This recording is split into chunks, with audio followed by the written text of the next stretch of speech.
Welcome to Fencing Buddies podcast. I'm Alex, your host and former foil fencer, now coaching the next generation. And with me, as always, is the brilliant Sarah. Today we're diving into an interesting article about training journals and how they help young athletes develop an elite sports identity. Thanks, Alex. This article, focusing on cross-country skiers in Norway, really caught my attention because the core principles of self-reflection and identity formation through journaling are so directly applicable to fencing. We often talk about the physical game, but the mental and identity side is crucial for fencers, especially as they move from promising youth to serious competitors. That's interesting, because as a coach, I've always pushed my fencers to keep some kind of log, even if it's just notes in their phone.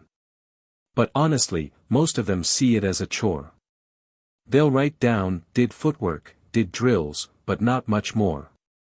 The article talks about this logic of experimentation.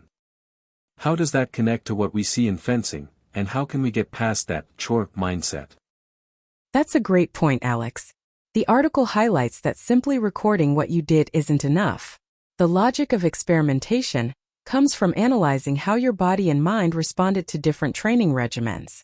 For fencers, it's about writing, "My distance was off today during 6 attacks, I felt slow on the lunge," and then linking that to their nutrition, sleep, or even their emotional state. It's like a fencer reviewing their last bout, not just the score but why they scored or why they were hit. Yeah, I've seen that in my athletes. The ones who can articulate why they made a mistake in a parry, or why their counterattack didn't land, are the ones who improve fastest. They're basically running their own little experiments. So, the journal helps them become their own conversation partner, as the article puts it, almost like an internal coach asking the right questions. Exactly. And the coaches in the study emphasize athletes taking ownership of their development. For fencers, this means not just passively accepting a training plan, but actively engaging with it. Why did coach have us work on blade opposition today? How did that feel when I tried to reset my distance? The journal becomes a tool for them to internalize the elite sports discourse, understanding the specific language of technique, timing, and strategy. That makes a lot of sense. So it's not just about the physical execution of a flesh or a stop hit, but also the mental processing of it. The article mentions Foucault's technologies of the self. Can you break that down for our fencers and coaches listening? How does writing about their training become a technology of the self for them? Absolutely. Foucault's technologies of the self refer to practices individuals use to work on themselves, to shape their own identity. For a fencer, the training journal isn't just data collection. It's an active process of self-creation. By recording their thoughts, feelings, and analysis of their performance, whether it's how their guard felt, or their mental state before a high-pressure final touch, they're building their identity as a serious, dedicated fencer. They start to see themselves through the lens of elite performance. Wow, that's deep. So it's like the act of writing forces them to become more self-aware, to truly own their role as an athlete. I can see how that would transform someone from just a kid who fences into an aspiring elite fencer. It makes me think of those moments after a particularly good or bad bout, when you're replaying it in your head. If you write that down, it solidifies the learning. Precisely.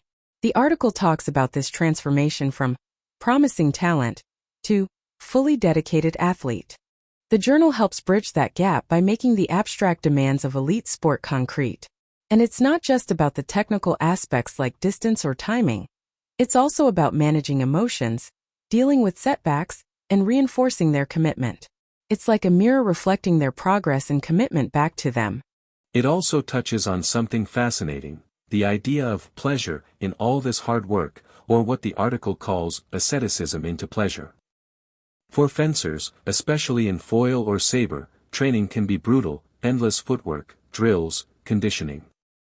How does journaling help turn that grind into something enjoyable or meaningful? That's really profound, and I think it's key. The article argues that elite sport isn't about suppressing pleasure but producing it. For a fencer, the pleasure might not be in the sweat and exhaustion of a sprint drill, but in the satisfaction of seeing their progress recorded, the understanding that their parry riposte has become faster, or realizing they can maintain distance more consistently. The journal validates their effort, turning sacrifice into a choice and discipline into a form of freedom. It's the joy of mastering their body and mind. That's a powerful shift in perspective.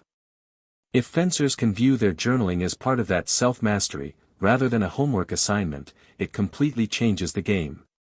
It's not just about getting better, but about becoming better, forging that identity. Exactly. It's about empowering them to actively shape who they are as athletes.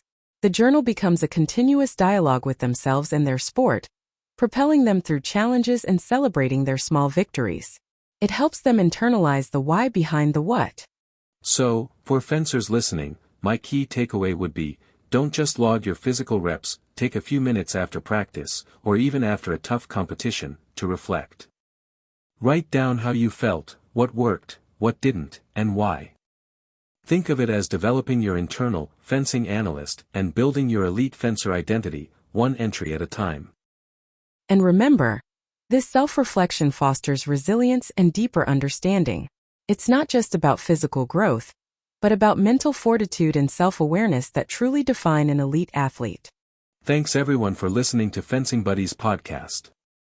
Until next time, keep your distance and stay sharp.